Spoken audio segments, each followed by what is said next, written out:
hadn't met Master Zaka on that fateful day, if he hadn't saved me, there's no way I'd be where I am now. I'm from the Vaults Duchy, where the weather's sweltering all year long, thanks to a river of lava that flows through the island. My hometown might not have been the most scenic place, but as long as I had Master Zaka with me, I was happy. After traveling for so long, I can finally say that with pride. Before I left on my journey, I was completely clueless. When my master went missing, I just ran around like a chicken with its head cut off. I was looking for something, anything that would help me find him, and that's when I met the crew. The reason behind his disappearance turned out to be even worse than I could have imagined. The Earthstate Empire had driven him out of his mind. They had manipulated him into awakening the primal beast that had lain dormant beneath the ground, Colossus.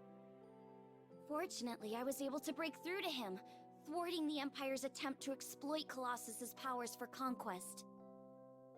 I learned that they were doing all sorts of horrible things, even to their own people, in order to achieve their goals. My master was a kind person who never hesitated to help those in need. I resented the Empire for making him suffer. And I couldn't just sit around when there was work to be done. That's why I decided to join the crew. To stick it to those Empire jerks and give their victims something to smile about.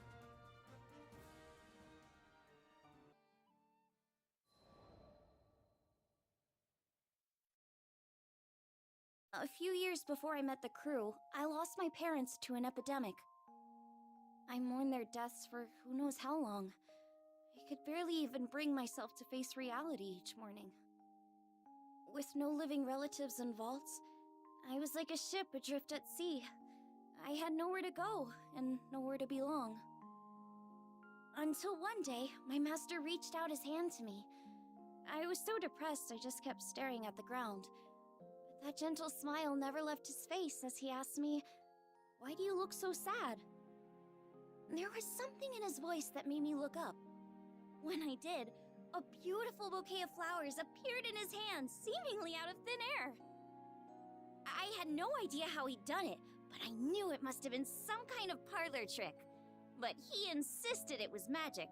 What a goofball, right? Saying that when he can use real magic. But it was just the magic I needed at that moment. Beautiful and kind. He went on to show me all kinds of incredible spells, the likes of which I'd never seen before.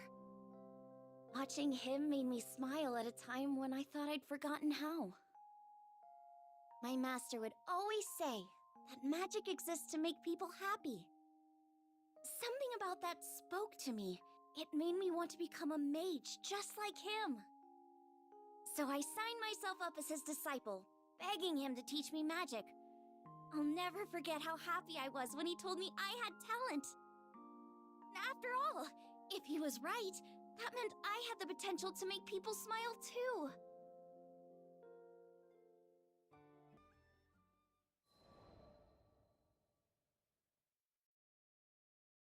One day, shortly after I joined the crew, I suddenly lost the ability to use magic. No matter how many times I tried casting a spell, nothing happened. I had no clue what to do. The rest of the crew thought Master Zaka might have the answers I needed, so we set sail for vaults. It'd been forever since I'd been back home. My master was thrilled to see how much I'd grown. I opened my mouth to ask him about my problem, but when I saw how happy he looked, I just couldn't bring myself to do it. I'd promised him that I'd come back as a great mage, but there I was, unable to cast even a single spell. The last thing I wanted was for him to be disappointed in me. Around that time, an epidemic returned to vaults, the same disease that had claimed the lives of my parents. Wanting to keep it from spreading any further, my master headed to the clinic to speak with the people who'd been infected. But he ended up getting sick too. The source of the epidemic turned out to be an evil spirit that revealed itself to us right there in the clinic. I immediately confronted it. That rotten creature had already taken my parents from me. I wasn't gonna let it take anyone else. Determined to make it pay, I raised my staff, but nothing happened. I'll never forget how it felt to watch, helplessly, as my parents' killer got away. The crew gave chase, but I continued to stand where I was. Without my magic, I didn't see the point. I'd just end up getting in the way. All I could do was watch as my masters suffered, withering away. Nothing had changed since the last time. But you know, it wasn't all bad. In search of a solution to my magic loss at the local library, I happened to come across a beautiful golden staff, one left to me by my mother. That's when Master Zaka revealed that my mother had been a mage too. On the verge of tears, I clenched my staff tightly in frustration. My beloved home and master were being threatened by a disease-spreading spirit, and there was nothing I could do to stop it. Just as I began feeling completely hopeless, the staff began to glow. Somehow I could feel it encouraging me, empowering me. So what if I couldn't use magic? Surely there were other ways to help everyone. Unable to stand around doing nothing any longer, I ran off to find the crew. When I finally tracked them down, they'd already been rendered powerless by the disease. That left me as the only person who could fight. There wasn't a second to lose. It was that moment when I decided I was done running away. I'd promised myself a long time ago that I was going to use my magic to make people happy. Filled with newfound resolve, I heard a voice coming from the staff. Is that you? The voice told me to visualize the power flowing through me. As I did, I could feel magic welling up inside me, flooding out from deep within. With my mom's help, I was able to defeat the evil spirit. As soon as it was gone, light erupted from my staff. I turned to see the rest of the crew climbing to their feet, their symptoms gone. The power spread through the entire island of Valt's Duchy, eliminating the disease and bringing smiles back to the people. Things were a little touch and go there for a while, but in the end, everyone pulled through, and I've been able to use my magic without any issue ever since. I just know it's because my mom is watching over me through my staff. Thanks to her, I can keep traveling with the crew, using the staff she left me to bring out more smiles along the way.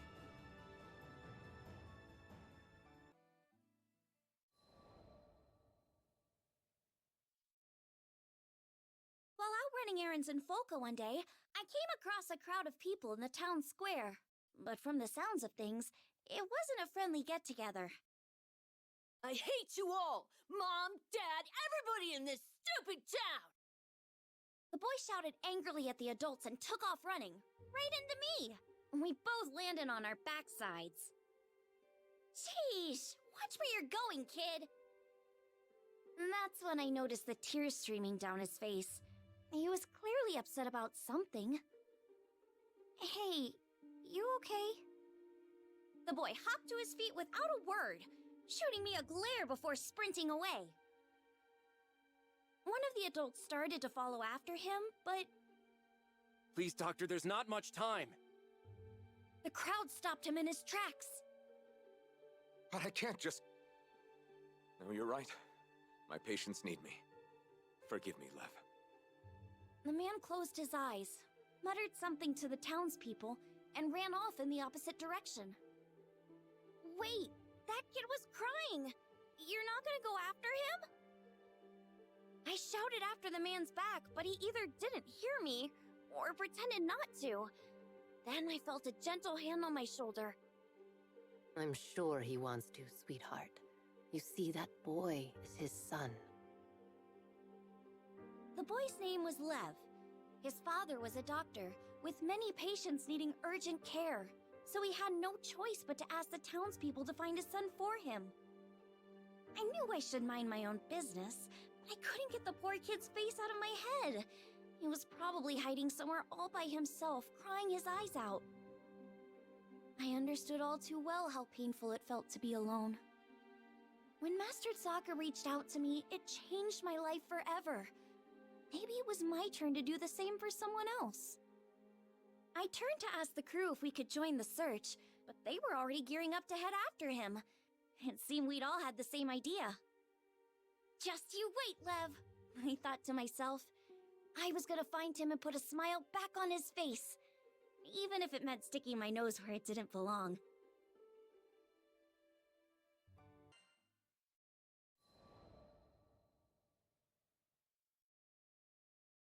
The villagers didn't seem too worried about Lev.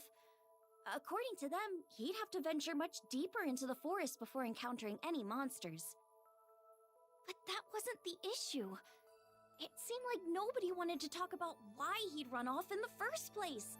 It was an obvious cry for help, and nobody was helping.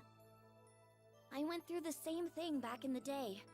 Even after I met my master, there were times when the loss of my parents was just too much to bear. I didn't go so far as to run from home, but I'd sit alone in the corner of my room, hugging my knees to my chest and crying. Whenever Master Sokka found me like that, he'd always perform a silly magic trick to cheer me up. Just like me, all Lev wanted was for someone to find him, to take his hand, so he went off on his own in the hopes that someone would come for him. I'm sure he knew it was selfish, but it was the only card he felt he had left. Do you think this means Lev doesn't want to live at home anymore? I had a feeling that wasn't the case.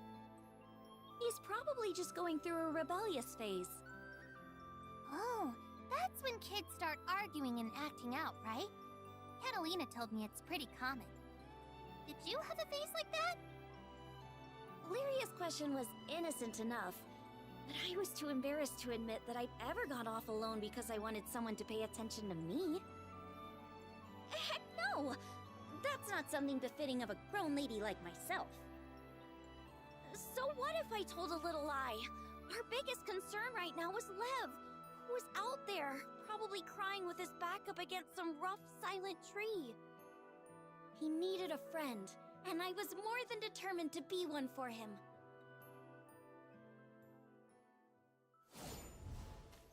This forest is as huge as ever. I sure hope Lev's okay. Come on!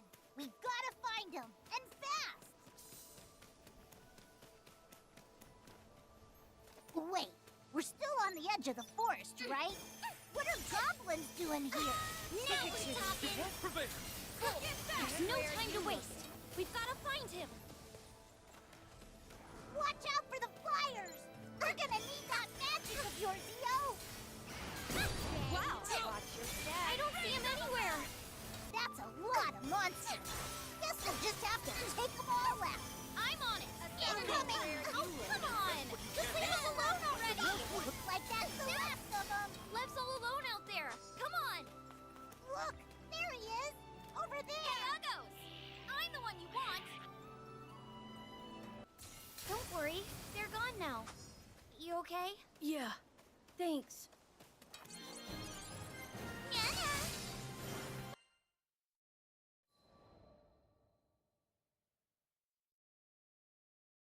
We were lucky we found Lev when we did, or he would have been Monster Chow. But before we could talk to him, the town watch came hurrying over. Lev, your parents are worried sick about you. Come on, let's go home. Lev looked away, ignoring the old man's outstretched hand. I could imagine how he was feeling, being treated like he was selfish and immature, when all he wanted was someone to sit down and talk to. The man sighed and scratched his head in frustration. Your mom and dad are fine people.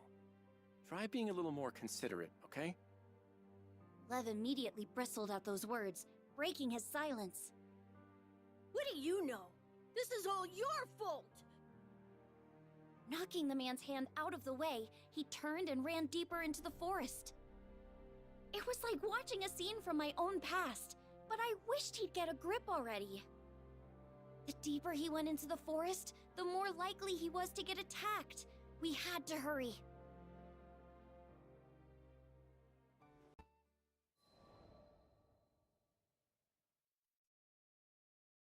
We all split up to search for Lev so we could cover more ground. I didn't see any trace of him at first, so I thought I must have gone the wrong way. But then I noticed footprints that looked like someone had slipped over a nearby ledge. And sure enough, when I peeked down, I saw a familiar figure sitting hunched over, knees to his chest. He looked a little scraped up, but didn't seem to be hurt badly. I was just glad I'd managed to find him still in one piece.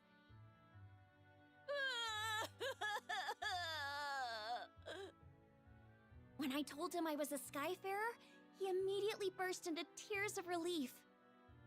I could tell he was upset with the villagers about something, and that's why he couldn't be honest with them.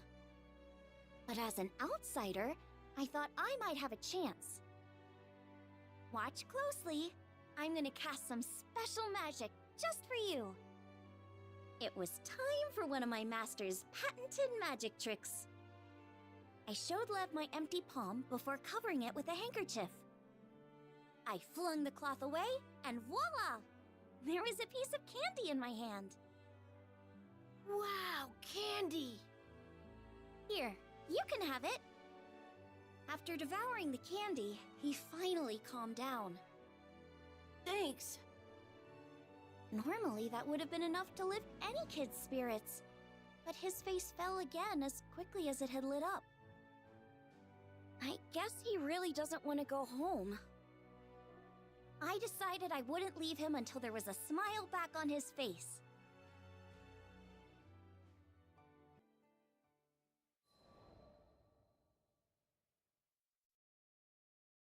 While we were still deep in the woods, I decided to ask Lev up front. Why did you run away? He hesitated at first, but after seeing that I was serious, he started to open up. My mom and dad used to work as doctors in Tempe. Back then, all had been well with their family. But when Furikin went berserk, they lost their home and ended up moving to Folka. That was when things started to fall apart. His parents began to spend all of their time tending to patients who were affected by the disaster, with hardly a moment's rest. Lev watched as his mom got paler and the black circles under her eyes grew darker and darker. He begged her to take a break, but it was no use. Eventually, she collapsed from overwork. I told her she wouldn't be able to help people anymore if she got sick. She just wouldn't listen to me.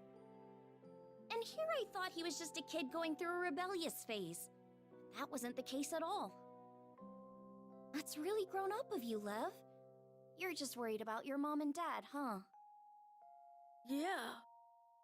After hearing Lev's explanation, I finally understood how he felt. I knew how hard it was watching people you cared about pushing themselves too hard. I couldn't stand to see my master doing it either. And that's exactly what was going through Lev's mind. He wasn't being selfish. Everything he did, it was because he loved his parents.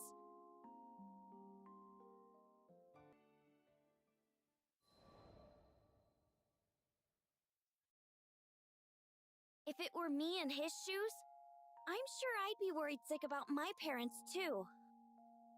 There's nothing wrong with worrying about your parents. I'm sure they're proud to have a son who cares so much. But what? Something was still on his mind. I always wanted to be a great doctor, just like my mom and dad. But after my mom collapsed, I started thinking maybe everybody else was just using them. Along the way, he'd stopped being able to trust the people of Folka, and he thought feeling that way meant he could never follow in his parents' footsteps. Lev stared at the ground as he spoke, finally confiding his troubles to me. After hearing his story, I began to open up about my own parents. He listened to my words in silence. My parents had also strained themselves too hard after getting sick, and eventually passed away. So Lev's circumstances were all too familiar. Just like him, I felt nothing but bitterness and despair. There was one difference. I've got to admit, I envy you a little. After all, your mom and dad are still alive and well. While we were standing there talking, Lev's parents and the villagers were probably beside themselves with worry, braving the dangers of the forest to search for him.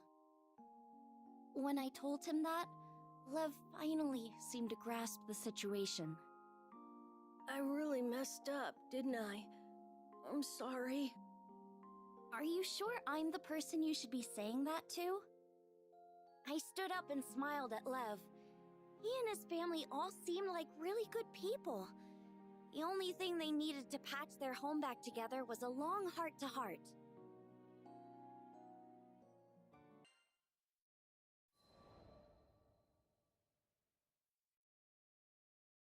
As we made our way back to town, Lev still seemed anxious. Don't start freaking out yet. First you need to apologize to your parents. Then you can tell them everything you told me. Well, how am I supposed to say it, though? Talk about helpless. Lucky for him, he had a grown-up lady around to nudge him in the right direction. How about I teach you that special magic I showed you earlier? But that wasn't real magic, right? It was just some cheap trick. Rude. It was good enough to make you stop blubbering, wasn't it? Come on, let me see your hand. The trick I showed him could be used without any special training. It was the magic designed to bring smiles that my master had taught me. Lev watched me closely, then tried his best to copy what I did. He practiced over and over and over. After walking through the forest for a while, we heard the voices of Lev's parents and the other villagers. Lev? Answer if you can hear me! Where are you, Lev? Mom! Dad! As soon as Lev heard his parents' voices, he broke into a run. At that moment, the villagers' shouts echoed through the nearby woods. Look out! An enormous figure was approaching, knocking down trees as it lumbered toward us. It couldn't be a goblin. Intruders, die! It all happened so quickly. The goblin lunged to attack Lev's parents. You're gonna have to go through us first. Huh? Lev was speechless. It seemed as if the entire town of Folka had stepped up to protect his parents from the monster. Puny weaklings! What I did next was purely out of instinct. Freeze! A block of ice appeared out of thin air, slamming into the goblin's head. Tasty meat! You first! The spell had done its job. I'd gotten the goblin's attention. I finally made a breakthrough with Lev. I wasn't gonna let monster breath over here ruin their happy reunion. Bring it on! I've got a spell with your name on it. I wish there was something we could do to help her. I'll try mixing up a potion. That should do the trick. I don't believe it. She took it down all by herself.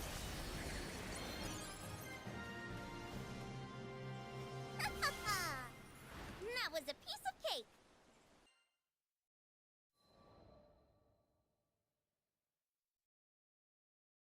First you saved Tempeal, and now us.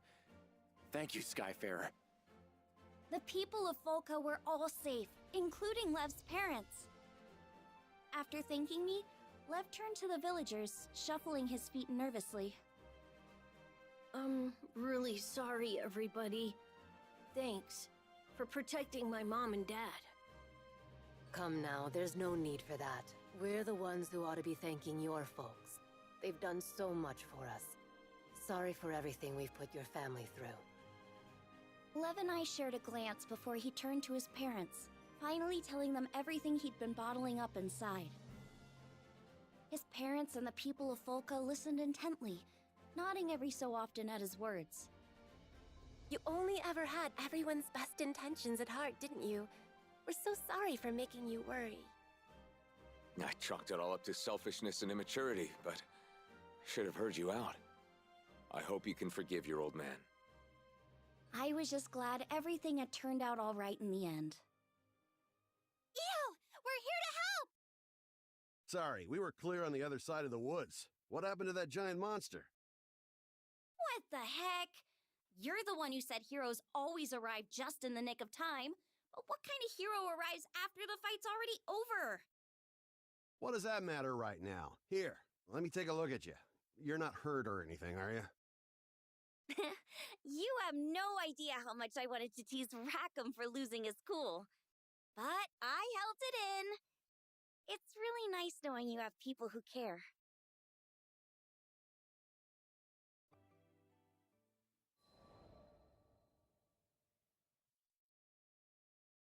The day had arrived for Lev to show his parents the magic trick he learned from me.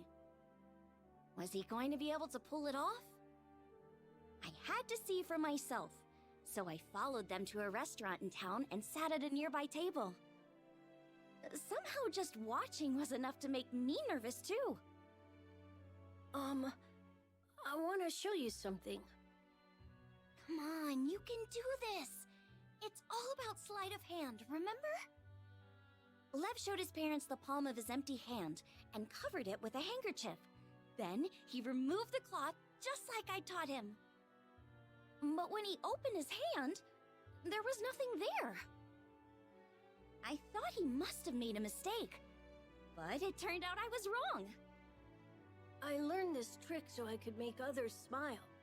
You're actually supposed to have a present in your hand when you open it, but I couldn't think of what to give you. Unable to hold in the tears any longer, Lev started to cry. You both have done so much for me. I just couldn't find anything good enough. He wiped away his tears with the back of his hand, his voice quavering slightly as he fought to get the words out. I'm really sorry for running off and scaring you guys. But I was worried because you're always so busy. It hurt when you wouldn't listen to me, and I've been so lonely. I tried not to let it get to me, but it just ended up being too much. We're sorry too, Lev. But don't worry. Soon we won't be as swamped anymore. There's supposed to be a big group moving to Folka from Seed Hollow soon. I hear at least one of them's a doctor. Once things have settled down, we'll all spend some quality time together. I'd love to go shopping in Seed Hollow as a family.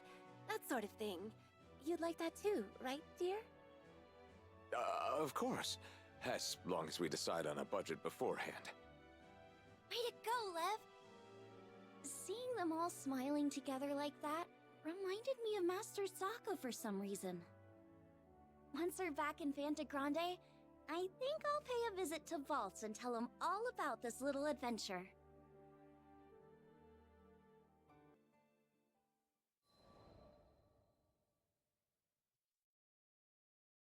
Sometime later, a brand new clinic was built in Folka.